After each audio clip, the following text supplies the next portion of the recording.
السلام علیکم جی، میں ہوں ضیاء بلوچ۔ سامعین، دو بڑی سیاسی پیش رفت سامنے آئی ہیں۔ ایک تو سابق کمشنر راولپنڈی لیاقت چٹھا صاحب نے جو الزام لگایا تھا اور اپنا بیان دیا تھا، پریس کانفرنس کی تھی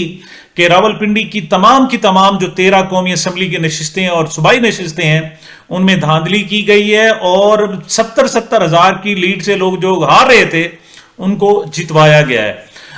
یہ جناب معاملہ 17 فروری کا تھا اور 5 دن تک انہیں غائب رکھا گیا، کوئی پتہ نہیں کہاں ہیں، اور آج آ کر انہوں نے بیان دیا ہے کہ جناب وہ غلط بیان تھا، وہ اس بیان سے مکر گئے ہیں اور انہوں نے کہا جی وہ اس پر شرمندہ ہیں۔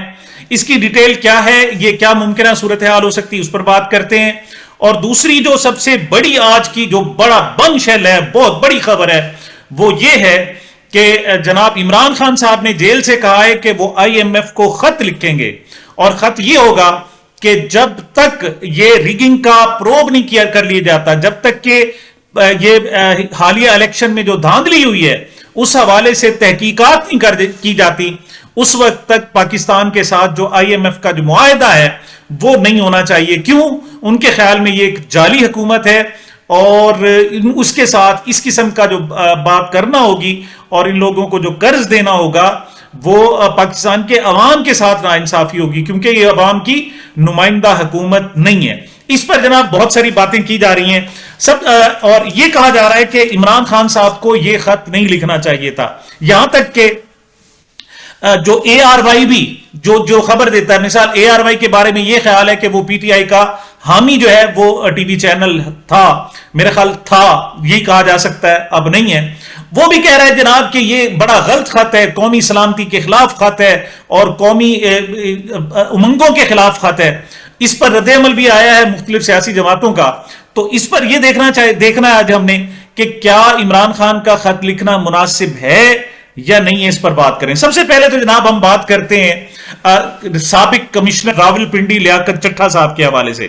یہ PSL کی جناب یہ پریس کانفرنس کرنا چاہتے تھے اور اس دوران انہوں نے صحافیوں کو بلایا اور یہ ایک حد تک انٹرنیشنل پریس کانفرنس تھی، لائیو دکھائی جانے تھی، اور ایسا نہیں تھا کسی اور جگہ وہ بیان دیتے، کسی خاص طور پر ایک صحافی کو بیان دیتے تو ان کے اس بیان کو رکوایا جا سکتا تھا۔ انہوں نے اسی وجہ سے انتخاب جو کیا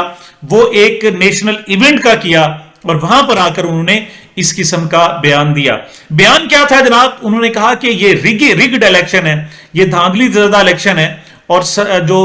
راولپنڈی کے پورے ڈویژن میں دھاندلی کی گئی، اور حقائق بھی یہی ہیں کہ PTI ان کا جو بیان ہے وہ پاکستان کے جو الیکشن کے ریزلٹس ہیں اور پریویس ریزلٹ ہیں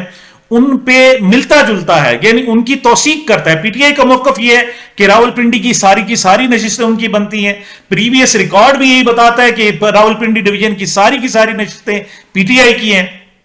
اور اس پر کمشنر راولپنڈی نے بھی مہر ثبت کر دی تھی، لیکن ان کو جناب غائب کر دیا گیا۔ پہلے 4 دن میں نے اس حوالے سے ویلاگ بھی کیا تھا کہ پہلے 4 دن وہ نہیں مانے تھے، ان کو بڑا پریشر ڈالا گیا، بہت کچھ کہا گیا، لیکن ان کا اس وقت کہنا یہ تھا کہ جی میں نے تو آغاز ہی اپنی جان سے کیا ہے، میں تو جان دینے کے لیے تیار ہوں، میں نے تو بات جو کی ہے وہ خودکشی اور پھانسی سے کی ہے، آپ جو کچھ کرنا چاہتے ہیں کر لیں۔ لیکن بہرحال وہ کہتے ہیں جی مضبوط اعصاب، یہ کوئی عمران خان تو نہیں تھا کہ جناب اتنے مہینے وہ جیل میں رہتا اور ہر قسم کی سختیاں برداشت کرتا لیکن قوم کے لیے وہ کسی سے ہار نہ مانتا۔ بہرحال یہ کمشنر راولپنڈی تھے، اگرچہ ان کے بارے میں رپورٹ یہی ہے کہ بڑے ذہنی اور جسمانی طور پر توانا ہے، لیکن وہ بہرحال وہ جواب دے گئی ان کی ہمت، اور گزشتہ روز انہوں نے باقاعدہ ایک بیان حلفی جو ہے لکھ کر دے دیا ہے، جس کے اہم پوائنٹ یہ ہیں کہ پہلی بات تو یہ کہ وہ اپنی اس پریس کانفرنس سے اس بیان سے مکر گئے ہیں۔ دوسرا وہ کہتے ہیں جی کہ انہیں PTI کے ایک رہنما نے اکسایا تھا، اس PTI رہنما کا انہوں نے نام نہیں بتایا، لیکن اتنا بتایا ہے کہ وہ PTI رہنما پر جو 9 مئی کے الزامات ہیں، مطلب حملے کے الزامات ہیں، ان میں وہ ملوث ہے اور وہ روپوش رہا ہے، اور وہ کہتے ہیں میری ان سے جان پہچان ہوئی اور پھر دوستی میں ہمارے تعلقات تبدیل ہو گئے، اور انہوں نے مجھے بہکایا، میں نے 32 سال سروس گزاری ہے۔ پہلی بات تو یہ کہ 32 سال جو سروس کرنے والا ہو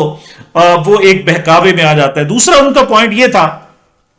کہ مجھ پر پریشر بہت زیادہ تھا، میری چونکہ 9 مارچ کو ریٹائرمنٹ ہونے والی ہے، اس وجہ سے مجھ پر دباؤ تھا اور میں خوف زدہ ہو گیا تھا کہ مجھ سے جناب یہ ساری مراعات چھن جائیں گی. حالانکہ یہ چھن جانے کی خوف تھا یا وہ بے خوفی تھی کہ اسے پتا تھا کہ مجھ سے سب کچھ چھن جائے گا,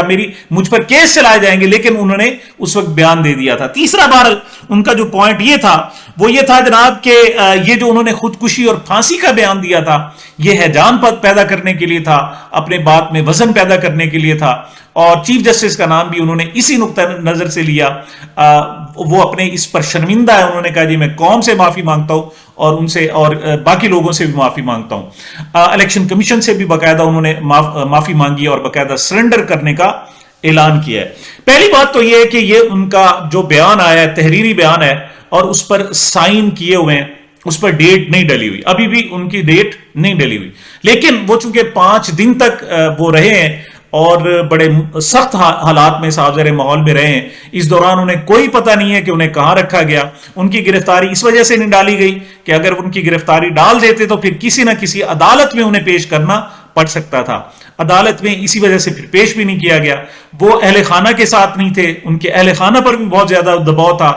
اور پتہ نہیں ان کے ساتھ کیا کیا کیا گیا. وہ اپنی جان کی تو پرواہ نہیں کر رہے تھے, سیدھی سی بات ہے. اب صاحب ظاہر ہے ان کے بچوں کی اور بچوں کے بچوں کی جناب ان کو صاحب ظاہر دھمکیاں ملی ہوں گی, اس قسم کا پریشر ہوگا کہ یہ سب کچھ کیا ہوگا. لیکن میرے خیال میں یہ ایک اور جبر کی ایک علامت ہے, ایک اور جبر جو ہے نا سامنے آیا ہے کہ یہاں پر کس طرح لوگوں کو سچ بولنے ایون گواہی دینے کے لیے بھی جناب ان کو تیار نہیں کیا جاتا. سسٹم لوگوں کو اپنے نرغے میں رکھا ہوا ہے اور وہ کسی طور پر انہیں چھوڑنے کے لیے تیار نہیں ہے. لیکن ایک بات میں یہاں کہنا چاہوں گا کہ ابھی کمشنر صاحب سامنے نہیں آئے, لیکن انہوں نے کسی نہ کسی طور آزاد ہونا ہے. ابھی ان کی ڈی بریفنگ ہو رہی ہوگی اور بہت کچھ ہو رہا ہوگا, لیکن کبھی نہ کبھی انہوں نے آنا ہے. جو ان کی ہسٹری بتاتی ہے کہ وہ زبردست اعصاب کے مالک ہیں, ہو سکتا ہے وہ جب باہر آئیں تو کہیں کہ ان کا پہلی جو پریس کانفرنس تھی درست تھی اور یہ جو بیان ہے یہ ان سے زبردستی لیا گیا ہے. یہ ایک اور دھماکہ بھی ہو سکتا ہے, یہ میری بات کو نوٹ کر لیں. جی بات کرتے ہیں جناب اگلی, اور وہ ہے جناب عمران خان صاحب کی. عمران خان صاحب سے گزشتہ روز سینیٹر علی ظفر صاحب نے ملاقات کی اور اس میں انہوں نے آ کر باہر صحافیوں سے جو گفتگو کی اس میں انہوں نے بتایا ہے کہ عمران خان صاحب آج ہی یعنی 22 فروری کو ہی وہ ارادہ کیے ہوئے ہیں جناب کہ وہ IMF کو خط لکھیں, اور صاحب ظاہر باہر ان کا خط وہاں سے تو نہیں آ سکتا, انہوں نے یہ سب کچھ لکھ دیا ہوگا اور کسی وقت بھی وہ خط سامنے بھی آ سکتا ہے. وہ اپنے وکلا کے ذریعے صاحب ظاہر خط لکھتے ہیں اور وکلا کے ذریعے ان سے رابطہ کیا جائے گا, چونکہ وہ پہلے خط لکھنے سے پہلے سے اون کر رہے ہیں, ورنہ بغیر اون کیے بھی جا سکتا تھا. تو اس طرح گورنمنٹ کو کم از کم یہ نہیں ہوگا کہ ان کا جعلی خط ہے, اس وجہ سے انہوں نے اسے قبل از وقت اون کر لیا ہے. اس خط کے جناب اہم نکات کیا ہیں؟ اہم نکات وہی ہیں کہ جب IMF سے معاہدہ ہو رہا تھا تو اس وقت IMF وفد نے باقاعدہ زمان پارک میں جا کر عمران خان صاحب سے ملاقات کی تھی, اور IMF کو پہلے ہی اندازہ تھا کہ میجورٹی آف دی پاکستانی جو ہے اس کو ریپریزنٹ عمران خان کرتے ہیں, یہ لوگ نہیں کرتے ہیں. ان کے یہ صرف قابض ہیں, یہ صرف ظالم ہیں, یہ صرف اس نظام پر قبضہ کیے ہوئے ہیں اور ان کا سٹیک نہیں ہے. تو اب جناب عمران خان صاحب نے خط لکھا ہے کہ مجھ سے وعدہ جو کیا گیا تھا وہ یہ تھا کہ صاف اور شفاف الیکشن کرائے جائیں گے, لیکن وہ نہیں کرائے گئے. اب اس وقت صورتحال یہ ہے کہ تقریباً 80 قومی اسمبلی کی نشستیں ہیں اور 100 نشستیں ہیں جو پنجاب اسمبلی کی ہیں, جن کے فارم 45 لے کر لوگ پھر رہے ہیں. لوگ بتا رہے ہیں جناب کہ آپ آ کر ایک نظر اسے دیکھ لیں, لیکن ان کی کوئی سننے والا نہیں ہے. کہا جا رہا ہے ہائی کورٹ انہیں واپس دھکیل رہی ہے کہ جناب الیکشن کمیشن میں جاؤ, اور الیکشن کمیشن میں لوگ جو بیٹھے ہوئے ہیں وہ غلام بیٹھے ہیں, وہ ان کے حکم کے غلام ہیں, وہ جیسے انہیں حکم کرتے ہیں ویسے ہوتا ہے. تو یہاں نہ کوئی انصاف ہے نہ ہی میڈیا ہے, میڈیا میں فارم 45 کا نام لینے پر پابندی عائد کر دی گئی ہے. تو جب یہ صورتحال ہو تو کہاں جائیں, یہاں کے لوگ کہاں جائیں؟ اور ایک بات یاد رکھیں, عمران خان صاحب نے کہا تھا کہ مجھے عوام, پاکستان کے عوام پر اعتماد ہے, اور عوام کو بھی اعتماد تھا کہ کچھ بھی ہو جائے ان کی ووٹ کے ساتھ دھوکہ نہیں کیا جائے گا, ان کی ووٹ کے ساتھ دھاندلی نہیں کی جائے گی. لیکن اب وہ جو آخری امید تھی, یہ پاکستان کو جوڑنے کی امید ہے, یہ پاکستان کی سلامتی کی امید ہے, پاکستان کے سب سے بڑے سٹیک ہولڈر عوام ہیں, اور یہ عوام کے ساتھ اور عوام کے 70 سے 80% طبقے کے ساتھ جب اس قسم کا دھوکہ کیا جا رہا ہے تو وہ کیا کہیں گے؟ آج اگر کوئی سروے کرانے والا ہو تو وہ جا کر سروے کروائے کہ اس الیکشن کے تسلیم نہ کیے جانے کے بعد جو پاکستان سے محبت ہے وہ کم ہوئی ہے لوگوں کی یا زیادہ ہوئی ہے، تو لوگ آپ کو بتائیں گے کہ ان کے ساتھ کیا ہے، وہ پاکستان میں جبر اور گھٹن محسوس کر رہے ہیں۔ تو ایسے میں جناب عمران خان صاحب کا جو یہ خط ہے یہ بہت اہم ہے، اور خط کا جب بھی ذکر آیا ہے تو ایک بھونچال سا پیدا ہو گیا ہے اور اس پر رد عمل آنا شروع ہو گیا۔ ابتدائی جو رد عمل آیا ہے شرجیل میمن صاحب کا ہے، اور انہوں نے کہا کہ عمران خان صاحب جو ہے ریاست کو دھمکا رہے ہیں، دھمکیاں دے رہے ہیں، اور یہ کسی طور اچھا نہیں ہے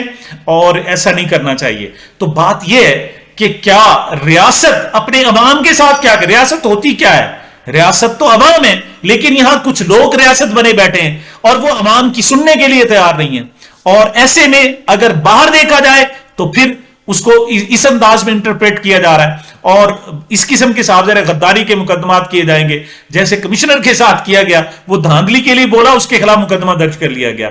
یا مقدمہ درج کرنے کی تیاریاں کی گئیں، بہرحال انہوں نے ڈرا دھمکا کے وہ کر لیا۔ تو عمران خان تو ڈرنے والا نہیں ہے نا، وہ تو آپ کی بات آپ سے نہیں ڈرتا، اس کا ایک ہی حل ہے کہ آپ کو اسے مارنا ہوگا۔ جیسے بی بی نے کہا تھا مریم اورنگزیب صاحب نے کہ ہم اسی وقت سر قلم کر دیتے، اور کوئی راستہ نہیں ہے۔ اور آپ کتنے لوگوں کے سر قلم کریں گے؟ پاکستان میں کتنے لوگوں کے سر قلم کریں گے؟ آپ نہیں کر سکتے۔ تو جناب اب یہ ایکسکیوزو کہ عمران خان کو ایسا نہیں کرنا چاہیے تھا۔ اس حوالے سے میں ایک بات اور آپ سے عرض کر دوں، میں نے بہت پہلے کہہ دیا تھا کہ یہ جبر کی انتہا ہے کہ آپ احتجاج کرتے ہیں، آپ کو غدار کہا جاتا ہے، 9 مئی کے مقدمات آپ پر درج کر لیے جاتے ہیں، مطلب یہ انتہا ہے۔ اور اس جبر سے نکلنے کے صرف 2 راستے ہیں۔ ایک راستہ یہ تھا کہ اب پاکستان کے عوام آپ کو اس قدر ووٹ دے دیں کہ ان لوگوں سے شمار ہی نہ ہو، اور پاکستان کے لوگوں نے واقعی 8 فروری کو اتنے ووٹ دیے ہیں کہ آج 2 ہفتے بعد بھی ان سے گنے نہیں جا رہے اور ان سے سنبھالے نہیں جا رہے۔ ان کو ریگ کرنے کی کوشش کریں، پورے پاکستان کیا پوری دنیا میں، دنیا کا ہر میڈیا شور مچا رہا ہے، مطلب اس نے بھونچال ہے کہ جناب یہ بھی الیکشن ہوتے ہیں، ان کو بھی الیکشن کہتے ہیں، لیکن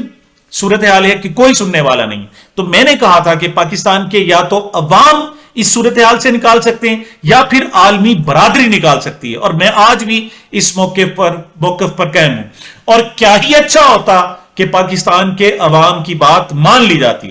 انہوں نے جو ووٹ دیے تھے اس کو عزت دے دی جاتی، لیکن وہاں آپ نے نہیں دی، تو آپ نے پاکستان کو کمزور کیا ہے، آپ نے پاکستان کی جڑیں کھود رہے ہیں۔ ایسے میں پھر عالمی برادری بنتی ہے، اور میرے خیال میں عمران خان صاحب درست کر رہے ہیں، انہیں واقعی خط لکھنا چاہیے، یا پھر ان کو چاہیے کہ جائیں عمران خان صاحب کے ساتھ بیٹھیں، ان سے بات کریں، اور پھر نیا لائے عمل وہ جو پاکستانی قوم کے لیے قابل قبول ہو وہ لے کر آئیں۔ ورنہ یہ میرا خیال درست ہے، اور یہ کر کیا رہا ہے عمران خان، کیا کر رہے ہیں؟ یہ ان لوگوں کے خدا بیٹھے ہوئے ہیں نا، ان لوگوں کے خداؤں کو کہہ رہا ہے،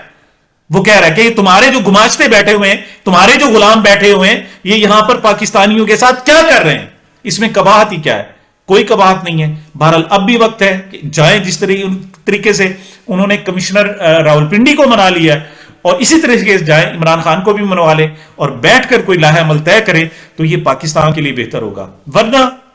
ایک بات یاد رکھیں، یہ ان کی بادشاہت نے جانا ہی جانا ہے، اور پاکستان کے عوام نے لازمی غالب آنا ہے۔ سامعین، یہ میری اب تک کی گزارشات تھی، مجھے میرے چینل کو اپنی محبتوں اور دعاؤں میں یاد رکھیے گا۔ ملتے ہیں چھوٹے سے وقفے کے بعد۔